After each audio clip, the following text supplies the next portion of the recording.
Punjabi radio US ਸੁਣ ਰਹੇ ਸਾਰੇ ਸਰੋਤਿਆਂ ਨੂੰ ਬਲਵਿੰਦਰ ਕੌਰ ਵੱਲੋਂ ਪਿਆਰ ਭਰੀ ਸਤਿ ਸ਼੍ਰੀ ਅਕਾਲ। ਤੇ ਜੀ ਸਰੋਤੇ ਪ੍ਰੋਗਰਾਮ ਖਬਰ ਤੇ ਨਜ਼ਰ ਪ੍ਰੋਗਰਾਮ ਦੇ ਵਿੱਚ ਸਾਡੇ ਨਾਲ ਹੋਣਗੇ ਬਲਤੇਜ ਪੰਨਾ ਜੀ। ਉਹਨਾਂ ਤੋਂ ਜਾਣਾਂਗੇ ਭਾਰਤ ਵਿੱਚ ਪੰਜਾਬ ਦੇ ਵਿੱਚ ਕੀ ਕੁਛ ਵਾਪਰ ਰਿਹਾ।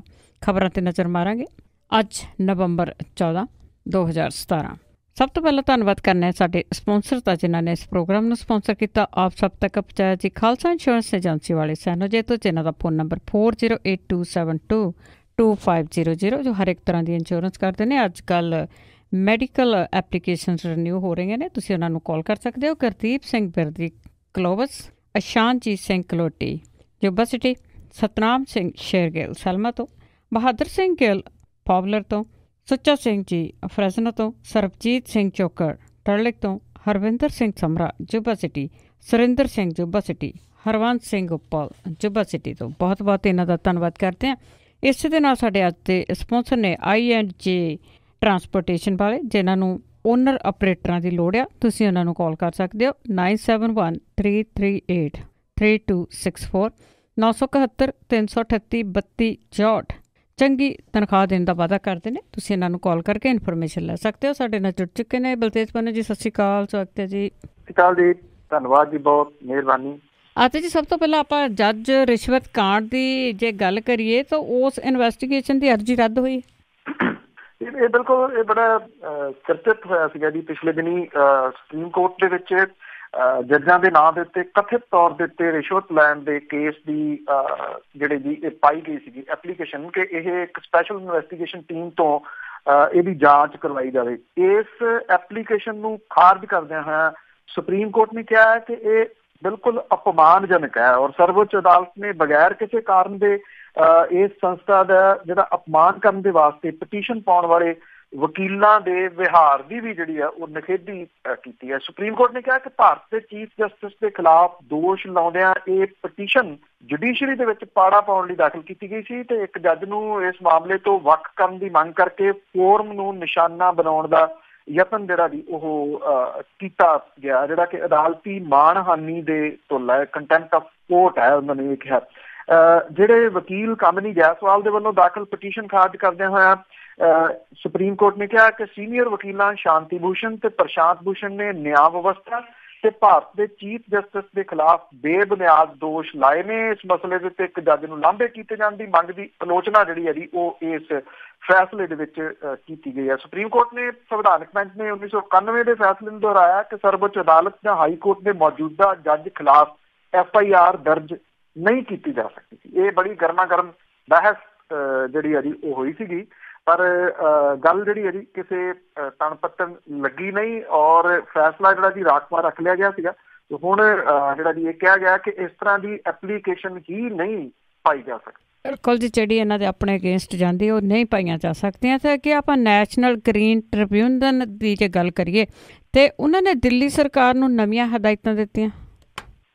ਐਕਚੁਅਲੀ ਜੀ ਇਸ ਵੇਲੇ ਜਿਹੜਾ ਪ੍ਰਦੂਸ਼ਣ ਹੈ ਉਹਦੀ ਵਜ੍ਹਾ ਕਰਕੇ ਜਿਹੜਾ ਜੀ ਤਕਰੀਬਨ ਤੁਸੀਂ ਇਹ ਕਹਿ ਲਓ ਕਿ ਧੂੰਆਂ ਤਾਂ ਜਿਹੜਾ ਜੀ ਉਹ ਨਿਕਲਿਆ ਪਿਆ ਸਭ ਦਾ। ਜਿਹੜਾ ਕੱਲ ਇਹ ਹੋਇਆ ਕਿ ਇੱਥੇ ਜੇ ਪੰਜਾਬ ਦੀ ਆਪਾਂ ਗੱਲ ਕਰੀਏ ਥੋੜਾ ਜਿਹਾ ਦਿਨ ਜਿਹੜਾ ਸੀਗਾ ਉਹ ਖੁੱਲ ਗਿਆ। ਕੁਝ ਥਾਵਾਂ ਦੇ ਉੱਤੇ ਮੀਂਹ ਪੈਣ ਦੀਆਂ ਮਾੜੇ ਮੋਟੇ ਜਿਹੜਾ ਜੀ ਉਹ ਵੀ ਖਬਰਾਂ ਆਈਆਂ ਨੇ। ਅੱਜ ਤੇ ਭਲਕੇ ਜਿਹੜਾ ਜੀ ਉਹ ਮੀਂਹ ਪੈ ਸਕਦਾ ਹੈ ਬਾਕੀ ਥਾਵਾਂ ਦੇ ਉੱਤੇ ਵੀ। ਤੋ ਇਹਦੇ ਨਾਲ ਹੋਇਆ ਕਿ ਜਦੋਂ ਦਿਨ ਖੁੱਲਿਆ ਤੇ ਲੋਕਾਂ ਨੇ ਫਿਰ ਜਿਹੜਾ ਜੀ ਪਰਾਲੀ ਨੂੰ ਅੱਗ ਲਾਉਣ ਦਾ ਕੰਮ ਜਿਹੜਾ ਸੀ ਉਹ ਚੱਕ ਦਿੱਤਾ ਜੀ ਪੂਰੇ ਦਾ ਪੂਰਾ। ਔਰ ਕੱਲ ਹਾਲਾਤ ਜਿਹੜੇ ਜੀ ਪੰਜਾਬ ਦੇ ਬਹੁਤੇ ਸ਼ਹਿਰਾਂ ਦੇ ਇਹ ਬਣ ਗਏ ਕਿ ਅੰਦਰੀ ਵੀ ਧੂੰਆਂ ਜਿਹੜਾ ਜੀ ਉਹ ਆਣ ਵੜਿਆ। ਤੇ ਦਿੱਲੀ ਦਾ ਕੀ ਹਾਲ ਹੈ ਜੀ ਇਹ ਤਾਂ ਦੱਸਣ ਦੀ ਲੋੜ ਨਹੀਂ। ਇਸ ਵੇਲੇ ਮੋਸਟ ਪੋਲਿਊਟਡ ਸਿਟੀਜ਼ ਜਿਹੜੇ ਵਿਸ਼ਵ ਦੇ ਨੇ ਉਹਨਾਂ ਦੇ ਵਿੱਚੋਂ ਇੱਕ ਬਣਿਆ ਪਿਆ ਜਿਹੜਾ ਦਿੱਲੀ ਹੈ। ਉਹਨੂੰ ਜਿਹੜੀ ਝਾੜ ਆ ਜੀ ਉਹ ਨੈਸ਼ਨਲ ਗ੍ਰੀਨ ਟ੍ਰਿਬਿਊਨਲ ਨੇ ਵੀ ਹੁਣ ਪਾਈ ਹੈ। ਇਹ ਕਿਹਾ ਕਿ ਜਿਸ ਤਾਂਕ ਯੋਜਨਾ ਜਿਹੜੀ ਆਡ ਈਵਨ ਵਾਲੀ ਹੈ ਇਹਦੇ ਤਹਿਤ ਜਿਹੜੇ 2 ਵੀਲਰ ਨੇ ਉਹਨਾਂ ਦੇ ਉੱਤੇ ਜਿਹੜੀ ਔਰਤਾਂ ਨੂੰ ਛੋਟ ਦਿੱਤੀ ਗਈ ਸੀ ਉਹਨੂੰ ਨਾ ਕਰ ਦਿੱਤੀ ਕਿ ਕੋਈ ਕਿਸੇ ਨੂੰ ਛੋਟ ਨਹੀਂ ਦਿੱਤੀ ਜਾ ਸਕਦੀ। ਟ੍ਰਿਬਿਊਨਲ ਨੇ ਹੁਕਮ ਦਿੱਤਾ ਕਿ 10 ਸਾਲ ਪੁਰਾਣੇ ਡੀਜ਼ਲ ਵਹੀਕਲ ਜਿਹੜੇ ਨੇ ਉਹ ਸੜਕਾਂ ਤੋਂ ਤੁਰੰਤ ਪਾਸੇ ਕਰ ਦਿੱਤੇ ਜਾਣ। ਨੈਸ਼ਨਲ ਗ੍ਰੀਨ ਟ੍ਰਿਬਿਊਨਲ ਨੇ ਦਿੱਲੀ ਸਰਕਾਰ ਨੂੰ ਕਿਹਾ ਕਿ ਉਹ ਵੱਧ ਪ੍ਰਦੂਸ਼ਿਤ ਥਾਵਾਂ ਦੇ ਉੱਤੇ ਉਹਨਾਂ ਦੀ ਪਛਾਣ ਕਰਕੇ ਉੱਥੇ ਤੁਰੰਤ ਪਾਣੀ ਦਾ ਛਿੜਕਾਓ ਕਰੇ ਤੇ NCR ਦੀਆਂ ਜਿਹੜੀਆਂ ਪੋਲਿਊਸ਼ਨ ਪੈਦਾ ਨਾ ਕਰਨ ਵਾਲੀਆਂ ਜਿਹੜੀਆਂ ਸਨਅਤਾਂ ਨੇ ਉਹਨਾਂ ਨੂੰ ਕੰਮ ਕਰਨ ਦੀ ਆਗਿਆ ਜਿਹੜੀ ਉਹ ਦੇਵੇ, ਜਿਹੜਾ ਕਿ ਜ਼ਰੂਰੀ ਸਮਾਨ ਬਣਾ ਰਹੀਆਂ ਨੇ। ਦਿੱਲੀ ਦੀ ਸਰਕਾਰ ਨੇ ਪਿਛਲੇ ਦਿਨੀ ਜਿਹੜੀਆਂ ਲੇਡੀਜ਼ ਸੀਗੀਆਂ ਉਹਨਾਂ ਨੂੰ ਜਿਹੜੇ 2 ਵੀਲਰ ਤੇ ਜਿਹੜੇ ਦੂਜੇ ਕਾਰਾਂ ਨੇ ਉਹਨਾਂ ਤੋਂ ਆਡ ਈਵਨ ਫਾਰਮੂਲੇ ਦੇ ਦੌਰਾਨ ਛੋਟ ਦੇਣ ਦੀ ਮੰਗ ਕਰਦੀ ਨਵੀਂ ਰਿਵਿਊ ਪਟੀਸ਼ਨ ਪਾਈ ਸੀ, ਜਿਹਦੇ ਖਿਲਾਫ ਐਨਜੀਟੀ ਨੇ ਫੈਸਲਾ ਸੁਣਾਇਆ ਤੇ ਦਿੱਲੀ ਦੀ ਸਰਕਾਰ ਨੇ ਪਟੀਸ਼ਨ ਜਿਹੜੀ ਸੀ ਫਿਰ ਵਾਪਸ ਲੈ ਲਈ। ਐਨਜੀਟੀ ਨੇ ਇਹ ਵੀ ਗੱਲ ਜਿਹੜੀ ਆ ਕਹੀ ਆ ਕਿ ਜਿਹੜੀ ਦਿੱਲੀ ਦੀ ਸਰਕਾਰ ਹੈ ਉਹ ਐਨਜੀਟੀ ਦਾ ਕੋਈ ਫੈਸਲਾ ਨਾ ਉਡੀਕੇ, ਸਗੋਂ ਜਿਹੜਾ ਇਹ ਪੋਲਿਊਸ਼ਨ ਹੈ ਇਹਨੂੰ ਘੱਟ ਕਰਨ ਦੇ ਵਾਸਤੇ ਜਿਹੜੇ ਵੀ ਸਟੈਪ ਚਾਹੀਦੇ ਆ ਉਹਨਾਂ ਨੂੰ ਤੁਰੰਤ ਚੁੱਕਣ ਵੱਲ ਨੂੰ ਸੋਚੇ, ਨਾ ਕਿ ਕੱਲੀ ਜਿਹੜੀ ਗੱਲ ਹੈ ਜੀ ਉਹਨੂੰ ਪੁੱਛਣ ਦੇ ਵਾਸਤੇ ਉਹ ਨੈਸ਼ਨਲ ਗ੍ਰੀਨ ਟ੍ਰਿਬਿਊਨਲ ਕੋਲੇ ਆ ਗਏ। ਜੀ ਤੇ ਅੱਗੇ ਆਪਾਂ ਗੱਲ ਕਰਦੇ ਹਾਂ ਕਿ ਸੰਸਦ ਮੈਂਬਰਾਂ ਦੀ ਜਿਹੜੀ ਪਹਿਲੀ ਮੀਟਿੰਗ ਹੋਣੀ ਆ ਉਸ ਤੇ ਖਤਰੇ ਦੇ ਬੱਦਲ ਚ ਆਏ। ਐਕਚੁਅਲੀ ਜੀ ਇਹਦੀ ਜਿਹੜੀ ਸਲਾਹ ਤਾਂ ਦਿੱਤੀ ਡਾਕਟਰ ਧਰਮਵੀਰ ਗਾਂਧੀ ਹੋਰਾਂ ਨੇ ਕਿ ਜਿਹੜੇ ਪੰਜਾਬ ਦੇ ਨਾਲ ਰਿਲੇਟਡ ਸੰਸਦ ਮੈਂਬਰ ਨੇ, ਚਾਹੇ MP ਨੇ, ਚਾਹੇ ਜਿਹੜੇ ਰਾਜ ਸਭਾ ਦੇ ਮੈਂਬਰ ਨੇ, ਪਾਰਲੀਮੈਂਟ ਦੇ ਮੈਂਬਰ ਨੇ, ਚਾਹੇ ਰਾਜ ਸਭਾ ਦੇ ਮੈਂਬਰ ਨੇ, ਇਹਨਾਂ ਸਭ ਦੀ ਮੀਟਿੰਗ ਜਿਹੜੀ ਹੈ ਜੀ ਉਹ ਸੱਦੀ ਜਾਵੇ ਤਾਂ ਕਿ ਪੰਜਾਬ ਦੇ ਨਾਲ ਰਿਲੇਟਡ ਜਿਹੜੇ ਮਸਲੇ ਨੇ ਉਹਨਾਂ ਨੂੰ ਸਾਂਝੇ ਤੌਰ ਦੇ ਉੱਤੇ ਜਿਹੜਾ ਉਹ ਚੁੱਕਿਆ ਜਾ ਸਕੇ ਪਾਰਲੀਮੈਂਟ ਦੇ ਵਿੱਚ।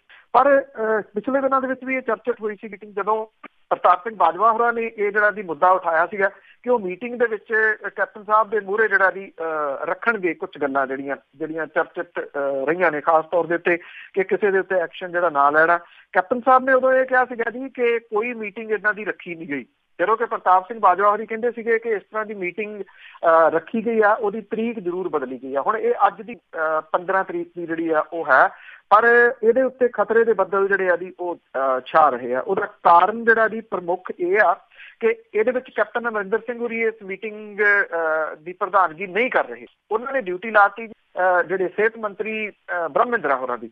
ਜਦੋਂ ਬ੍ਰਹਮ ਮਹਿੰਦਰਾ ਹੋਰਾਂ ਦੀ ਡਿਊਟੀ ਲੱਗੀ ਹੈ ਤੇ ਬਹੁਤੇ ਜਿਹੜੇ ਮੈਂਬਰ ਪਾਰਲੀਮੈਂਟ ਨੇ ਉਹ ਕਿਨਾਰਾ ਕਰ ਗਏ ਇਸ ਮੀਟਿੰਗ ਤੋਂ। ਜਿਹੜੇ ਅਕਾਲੀ ਦਲ ਹੈ ਜੀ ਉਹ ਕਹਿੰਦਾ ਕਿ ਇਹੋ ਜਿਹੀ ਮੀਟਿੰਗ ਦੇ ਵਿੱਚ ਜਾਣ ਦਾ ਫਾਇਦਾ ਹੀ ਕੋਈ ਨਹੀਂ, ਜਦੋਂ ਉਹਦੇ ਵਿੱਚ ਮੁੱਖ ਮੰਤਰੀ ਜਿਹੜੇ ਉਹ ਨਹੀਂ ਆ ਰਹੇ। ਆਮ ਆਦਮੀ ਪਾਰਟੀ ਦੇ ਜਿਹੜੇ ਪ੍ਰੋਫੈਸਰ ਸਾਧੂ ਸਿੰਘ ਹੋਰੀ ਨੇ ਤੇ ਸੰਗਰੂਰ ਤੋਂ ਮੈਂਬਰ ਪਾਰਲੀਮੈਂਟ ਭਗਵੰਤ ਮਾਨ ਹੋਰੀ ਨੇ, ਉਹਨਾਂ ਨੇ ਵੀ ਇਸ ਮੀਟਿੰਗ ਦੇ ਵਿੱਚ ਜਾਣ ਤੋਂ ਜਿਹੜੀ ਉਹ ਨਾ ਕਰ ਦਿੱਤੀ ਹੈ ਕਿ ਜਦੋਂ ਮੁੱਖ ਮੰਤਰੀ ਨਹੀਂ ਹੈ ਤੇ ਫਿਰ ਇਸ ਮੀਟਿੰਗ ਦੇ ਵਿੱਚ ਜਾਣ ਦਾ ਕੋਈ ਆਈਡੀਆ ਨਹੀਂ। ਡਾਕਟਰ ਧਰਮਵੀਰ ਗਾਂਧੀ ਹੋਰੀ ਇਸ ਮੀਟਿੰਗ ਦੇ ਵਿੱਚ ਜਾਣਗੇ।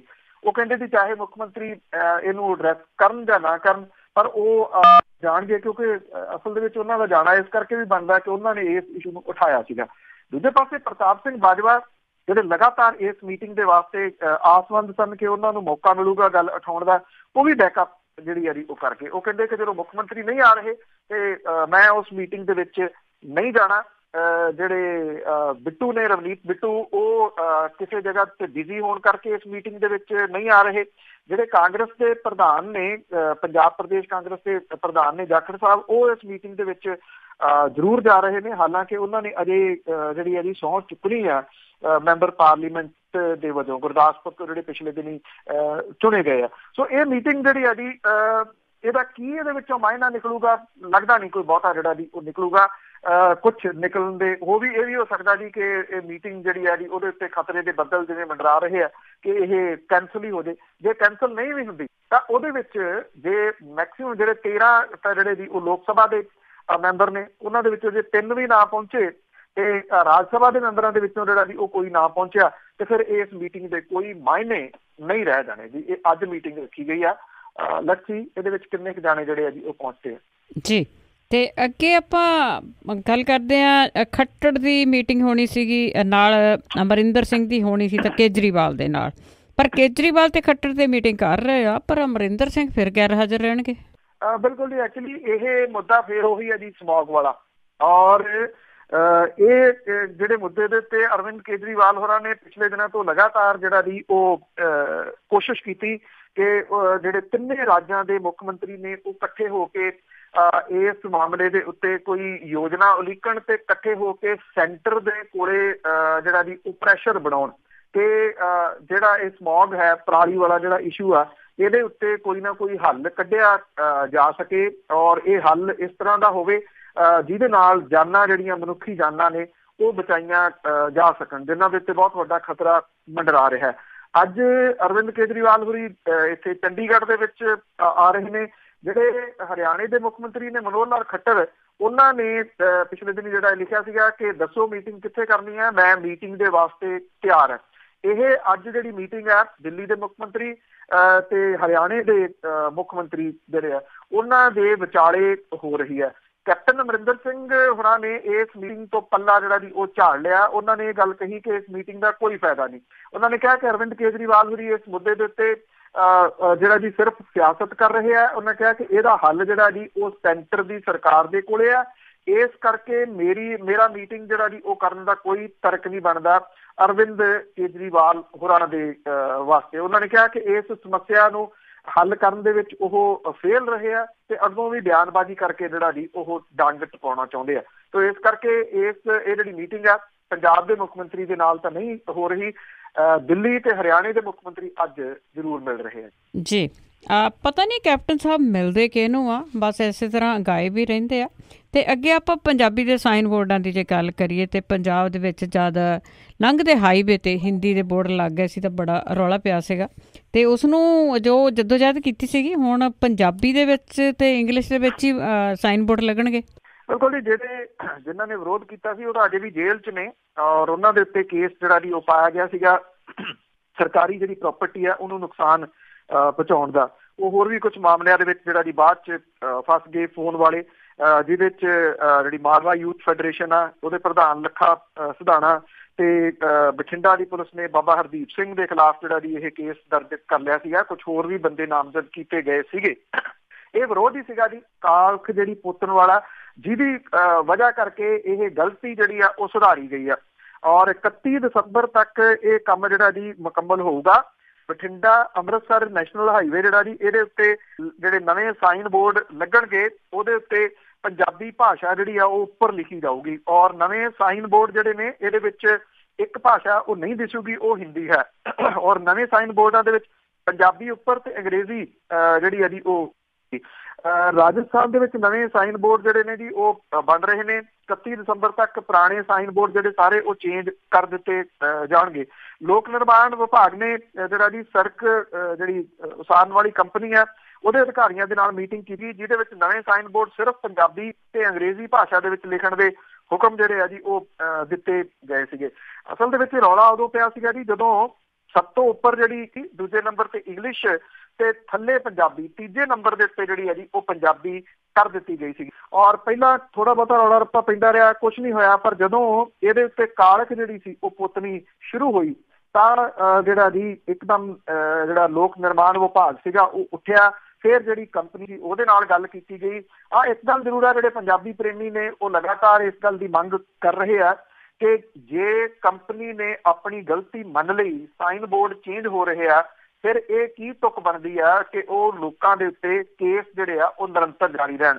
ਇਹ ਕੇਸ ਜਿਹੜੇ ਆ ਜੀ ਉਹ ਵਾਪਸ ਹੋਣੇ ਚਾਹੀਦੇ ਆ। ਵੈਸੇ ਜਿਹੜੇ ਬਾਕੀ ਹਾਈਵੇਜ਼ ਨੇ ਜੀ ਉਹਨਾਂ ਦੇ ਉੱਤੇ ਨਹੀਂ ਇਸ ਤਰ੍ਹਾਂ ਦਾ ਹੈਗਾ। ਬਠਿੰਡਾ ਜ਼ੀਰਕਪੁਰ ਹਾਈਵੇ ਜਿਹੜਾ ਬਣਿਆ ਉਹਦੇ ਉੱਤੇ ਪੰਜਾਬੀ ਭਾਸ਼ਾ ਉੱਪਰ ਹੈ ਤੇ ਹੇਠਾਂ ਜਿਹੜੀ ਹੈ ਜੀ ਉਹ ਅੰਗਰੇਜ਼ੀ ਹੈ।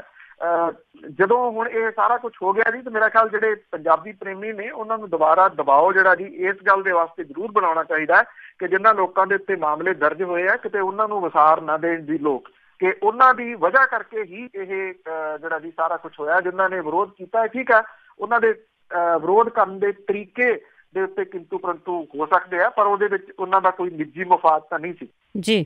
ਤੇ ਅੱਗੇ ਗੱਲ ਆਪਾਂ ਜਗਤਾਰ ਜੌਲ ਦੀ ਕਰਦੇ ਹਾਂ, ਜੋ ਯੂਕੇ ਤੋਂ ਮੁੰਡਾ ਗਿਆ ਆ ਤਾਂ ਕੇਸ ਦੇ ਵਿੱਚ ਫਸਾ ਦਿੱਤਾ ਗਿਆ ਆ ਤੇ ਉਸ ਦਾ ਹੋਰ ਪੁਲਿਸ ਰਿਮਾਂਡ ਵਧਿਆ। ਬਿਲਕੁਲ ਜੀ, ਐਕਚੁਅਲੀ ਸੋਸ਼ਲ ਮੀਡੀਆ ਦੇ ਰਾਹੀਂ ਜਿਹੜਾ ਜੀ ਉਹ ਇੰਗਲੈਂਡ 'ਚ ਰਹਿੰਦੇ ਜਿਹੜੇ ਲੋਕ ਨੇ ਉਹ ਇਹਦੀ ਗ੍ਰਿਫਤਾਰੀ ਦਾ ਵਿਰੋਧ ਵੀ ਕਰ ਰਹੇ ਆ। ਉੱਥੋਂ ਸਿਆਸੀ ਤੌਰ ਦੇ ਉੱਤੇ ਵੀ ਜਿਹੜਾ ਜੀ ਉਹ ਪ੍ਰੈਸ਼ਰ ਬਣਾਉਣ ਦੀ ਕੋਸ਼ਿਸ਼ ਦੇ ਵਿੱਚ ਨੇ ਜੀ। ਇੱਥੇ ਇੰਗਲੈਂਡ ਦੇ ਵੈਟਫੋਰਡ ਸ਼ਹਿਰ ਦੇ ਜਿਹੜੇ ਮੇਅਰ ਨੇ ਉਹ ਆਏ ਨੇ ਪੰਜਾਬ ਦੇ ਵਿੱਚ। ਉਹਨਾਂ ਨੇ ਬ੍ਰਿਟਨ ਦੇ ਨੌਜਵਾਨ ਜਿਹੜਾ ਜਗਤਾਰ ਸਿੰਘ ਜੌਲ ਦੇ ਨਾਲ ਜਿਹੜਾ ਪੰਜਾਬ ਪੁਲਿਸ ਦੇ ਵੱਲੋਂ ਵਿਹਾਰ ਕੀਤਾ ਜਾ ਰਿਹਾ ਜੀ ਉਹਦੇ ਤੋਂ ਉਹ ਖਫਾ ਨੇ। ਉਹਨਾਂ ਨੇ ਇਹ ਗੱਲ ਕਹੀ ਆ ਕਿ ਇਸ ਮਾਮਲੇ ਦੇ ਵਿੱਚ ਉਹਦੀ ਕੀ ਸ਼ਮੂਲੀਅਤ ਹੈ, ਇਹਦੇ ਬਾਰੇ ਬੇਸ਼ੱਕ ਜਾਂਚ ਹੋਣੀ ਚਾਹੀਦੀ ਹੈ, ਪਰ ਜਿਹੜਾ ਤਰੀਕਾ ਅਪਣਾਇਆ ਗਿਆ ਜੀ ਉਹ ਠੀਕ ਨਹੀਂ ਗਾ। ਉਹਨਾਂ ਨੇ ਕਿਹਾ ਕਿ ਇਸ ਮਾਮਲੇ ਨੂੰ ਉਹ ਬ੍ਰਿਟਨ ਦੇ ਵਿੱਚ ਜਾ ਕੇ ਜਿਹੜਾ ਉਹ ਚੁੱਕਣਗੇ ਔਰ ਬ੍ਰਿਟਨ ਦੀ ਇੱਕ ਜਿਹੜੀ ਮਹਿਲਾ ਸੰਸਦ ਮੈਂਬਰ ਆ ਪ੍ਰੀਤ ਕੌਰ ਗਿੱਲ, ਉਹਦੇ ਵਫਦ ਨੇ ਵੀ ਵਿਦੇਸ਼ ਸਕੱਤਰ ਨੂੰ ਚਿੱਠੀ ਜਿਹੜੀ ਲਿਖੀ ਆ ਔਰ ਇਹਦੇ ਜਿਹੜਾ ਜਗਤਾਰ ਸਿੰਘ ਜੌਹਲ ਆ ਉਹਦੀ ਗ੍ਰਿਫਤਾਰੀ ਦੇ ਉੱਤੇ ਜਿਹੜਾ ਜੀ ਬੋਲਣ ਦੇ ਵਾਸਤੇ ਇਹ ਕਿਹਾ ਕਿ ਇਹ ਵੱਡੇ ਪੱਧਰ ਦੇ ਉੱਤੇ ਚੁੱਕਿਆ ਜਾਵੇ। ਉਧਰ ਇਸ ਮਾਮਲੇ ਦੇ ਵਿੱਚ ਜਿਹੜਾ ਅਰੈਸਟ ਕੀਤੇ ਗਏ ਜਗਤਾਰ ਜੌਹਲ ਆ ਜੀ, ਉਹਨੂੰ ਬਾਘੇ ਪੁਰਾਣੇ ਦੀ ਅਦਾਲਤ ਦੇ ਵਿੱਚ ਪੇਸ਼ ਕੀਤਾ ਗਿਆ, ਜਿੱਥੇ ਸਬ ਡਿਵੀਜ਼ਨਲ ਜੁਡੀਸ਼ੀਅਲ ਮੈਜਿਸਟ੍ਰੇਟ ਨੇ ਜਿਹੜਾ ਸੀਗਾ ਜੀ ਉਹਨੂੰ 17 ਨਵੰਬਰ ਤੱਕ ਉਹਦੇ ਰਿਮਾਂਡ ਦੇ ਵਿੱਚ ਵਾਧਾ ਕਰਤਾ। ਪੁਲਿਸ ਨੇ 10 ਦਿਨਾਂ ਦਾ ਰਿਮਾਂਡ ਜਿਹੜਾ ਉਹ ਮੰਗਿਆ ਸੀਗਾ, 17 ਤੱਕ ਉਹਨੂੰ ਜਿਹੜਾ 3 ਦਿਨ ਦਾ ਰਿਮਾਂਡ ਹੋਰ ਮਿਲਿਆ। ਜਿਹੜੇ ਬਚਾਅ ਪੱਖ ਦੇ ਵਕੀਲ ਸੀਗੇ ਜੀ, ਉਹਨਾਂ ਨੇ ਇਹ ਕਿਹਾ ਕਿ ਜਿਹੜਾ ਜਗਤਾਰ ਜੌਹਲ ਦਾ ਪਾਸਪੋਰਟ ਸੀਗਾ ਉਹ ਬ੍ਰਿਟਨ ਦੀ ਐਮਬੈਸੀ ਦੇ ਵਿੱਚ ਜਿਹੜਾ ਜੀ ਉਹ ਜਮ੍ਹਾਂ ਕਰਵਾਤਾ ਗਿਆ, ਉਹਦੀ ਰਸੀਦ ਜਿਹੜੀ ਉਹ ਦਿਖਾਈ ਗਈ ਔਰ ਅਦਾਲਤ ਨੇ ਇਹ ਕਿਹਾ ਕਿ ਜਿਹੜੀ ਪੁਲਿਸ ਹੈ ਉਹ ਤਸਦੀਕ ਕਰਵਾ ਲਵੇ ਕਿ ਉੱਥੇ ਪਾਸਪੋਰਟ ਜਿਹੜਾ ਉਹ ਜਮ੍ਹਾਂ ਹੈ ਜਾਂ ਨਹੀਂ। ਜਿਹੜੇ ਬਚਾਅ ਪੱਖ ਦੇ ਵਕੀਲ ਸੀ ਉਹਨਾਂ ਨੇ ਉਹਦੇ ਉੱਤੇ ਤਸ਼ੱਦਦ ਕੀਤਾ ਜਾ ਰਿਹਾ ਤੇ ਇਹਦੇ ਉੱਤੇ ਅਦਾਲਤ ਨੇ ਜਿਹੜੀ ਬਚਾਅ ਪੱਖ ਦੀ ਐਪਲੀਕੇਸ਼ਨ ਸੀ ਉਹ ਐਕਸੈਪਟ ਕਰ ਲਈ ਔਰ 3 ਡਾਕਟਰਾਂ ਦੀ ਟੀਮ ਦੇ ਵੱਲੋਂ ਉਹਦੀ ਮੈਡੀਕਲ ਜਾਂਚ ਦੇ ਹੁਕਮ ਦਿੱਤੇ ਗਏ ਆ ਔਰ ਵਕੀਲ ਨੂੰ ਰੋਜ਼ 1 ਘੰਟਾ ਮਿਲਣ ਦੀ ਪਰਮਿਸ਼ਨ ਜਿਹੜੀ ਆ ਉਹ ਦਿੱਤੀ ਗਈ ਆ। ਜਿਹੜੇ ਵੀ ਕਿੰਤੂ ਪ੍ਰੰਤੂ ਹੋ ਰਿਹਾ ਜੀ, ਇਹਨਾਂ ਕਿੰਤੂ ਪ੍ਰੰਤੂ ਦੇ ਉੱਤੇ ਕਿਸੇ ਪੁਲਿਸ ਆਫੀਸਰ ਦਾ ਕੋਈ ਬਿਆਨ ਜਿਹੜਾ ਜੀ ਉਹ ਨਹੀਂ ਆਇਆ, ਨਾ ਉਹ ਮੀਡੀਆ ਦੇ ਵਿੱਚ ਕੋਈ ਬਿਆਨ ਦੇਣ ਦੇ ਵਾਸਤੇ ਤਿਆਰ। ਬਿਲਕੁਲ ਜੀ, ਕੋਈ ਵੀ ਜ਼ਿੰਮੇਵਾਰ ਬੰਦਾ ਆ ਉਸ ਦਾ ਕੋਈ ਵੀ ਜਵਾਬ ਨਹੀਂ ਦਿੰਦਾ, ਜਿਸ ਤਰ੍ਹਾਂ ਲੋਕ ਉੱਠ ਖੜੇ ਹੋਏ ਨੇ।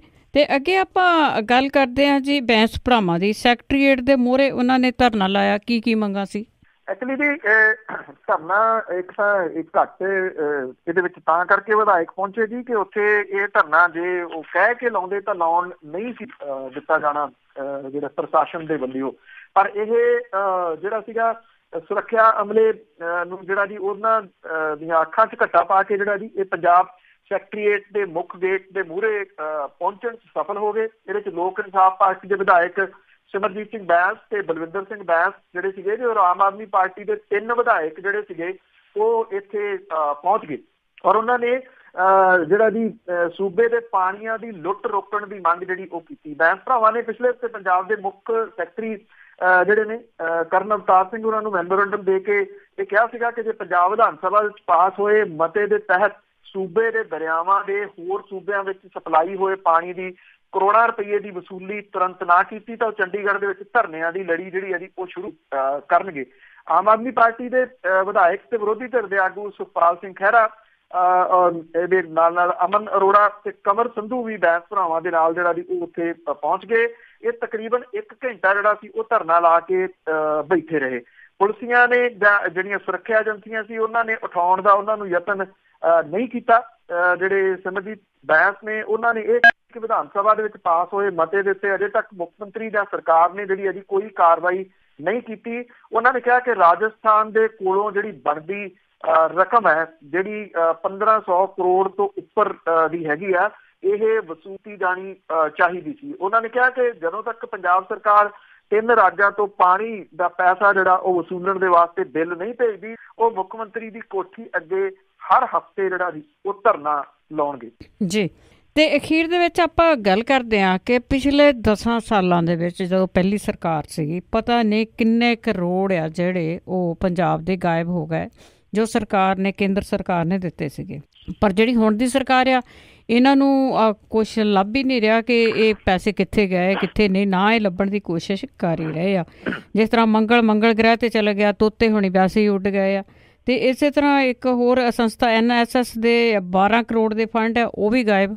ਕਦੀ ਐਕਚੁਅਲੀ ਗਾਇਬ ਤਾਂ ਜਿਹੜਾ ਜੀ ਤੁਸੀਂ ਕਹਿ ਲਓ ਕਿ 100 ਕਰੋੜ ਵੀ ਹੋਇਆ, ਉਹ ਲਾਇਆ ਹੀ ਨਹੀਂ ਕਿਤੇ। ਜਿਹੜਾ ਆਇਆ ਸੀਗਾ ਜੀ ਪਰਾਲੀ ਨਾ ਫੂਕਣ ਦੇ ਵਾਸਤੇ ਹਿਸਾਬ ਕਿਤਾਬ ਤਾਂ ਜਦੋਂ ਪਿਛਲੇ ਦਿਨੀ ਮੁੱਖ ਮੰਤਰੀ ਸਾਹਿਬ ਗਏ ਨੇ ਸੈਂਟਰ ਦੇ ਕੋਲੇ ਪੈਸੇ ਲੈਣ ਦੇ ਵਾਸਤੇ ਕਿ ਇਸ ਮਸਲੇ ਤੇ ਪੈਸੇ ਦਿਓ, ਅਗਲਿਆਂ ਨੇ ਪੁਰਾਣੀਆਂ ਵਹੀਆਂ ਕੱਢ ਲਈਆਂ ਜੀ ਵੀ ਆਹ ਜਿਹੜਾ ਪੈਸਾ ਆਇਆ ਸੀਗਾ ਇਹਦਾ ਤਾਂ ਪਹਿਲਾਂ ਦੱਸੋ ਵੀ ਉਹਦਾ ਕੀ ਕੀਤਾ, ਕਿਉਂ ਨਹੀਂ ਖਰਚਿਆ। ਕਿਹਾ ਜਾਂਦਾ ਜੀ ਕਿ ਜਦੋਂ ਇਹ ਜਿਹੜੀ ਗੱਠਜੋੜ ਵਾਲੀ ਪਿਛਲੀ ਸਰਕਾਰ ਸੀਗੀ, ਕੇਂਦਰ ਦੇ ਵਿੱਚ ਬੇਸ਼ੱਕ ਉਹਨਾਂ ਦੀ ਭਾਈਵਾਲੀ ਸੀ, ਉੱਥੋਂ ਮਿਲਿਆ ਕਿਉਂ ਨਹੀਂ ਕੁਛ ਵੀ, ਉਹਦਾ ਰੀਜ਼ਨ ਇਹੀ ਸੀਗਾ ਜੀ। ਉਹ ਕੀ ਕਰਦੇ ਸੀਗੇ, ਉਹ ਪੁਰਾਣਾ ਹਿਸਾਬ ਕਿਤਾਬ ਕੱਢ ਕੇ ਬਹਿ ਜਾਂਦੇ ਸੀ ਵੀ ਆਹ ਦੱਸੋ ਫੰਡ ਕਿੱਥੇ ਕਿੱਥੇ ਗਏ ਆ ਜੀ। ਦੇਖੋ ਜਦੋਂ ਆਉਣਾ ਆ ਪੈਸਾ ਤੇ ਉਹ ਤੁਹਾਨੂੰ ਦੱਸਣਾ ਤਾਂ ਪੈਣਾ, ਕਿਸ ਜਗ੍ਹਾ ਦੇ ਉੱਤੇ ਲਾਇਆ। ਇੰਨਾ ਕੁਛ ਜਿਹੜਾ ਜੀ ਉਹ ਗਲਤ ਹੋਇਆ, ਇਹਨਾਂ ਕੋਲੇ ਜਵਾਬ ਕੋਈ ਨਹੀਂ ਸੀ ਹੁੰਦਾ ਤੇ ਤਾਂ ਕਰਕੇ ਜਿਹੜਾ ਜੀ ਉੱਥੋਂ ਮੁੜ ਆਉਂਦੇ ਸਨ।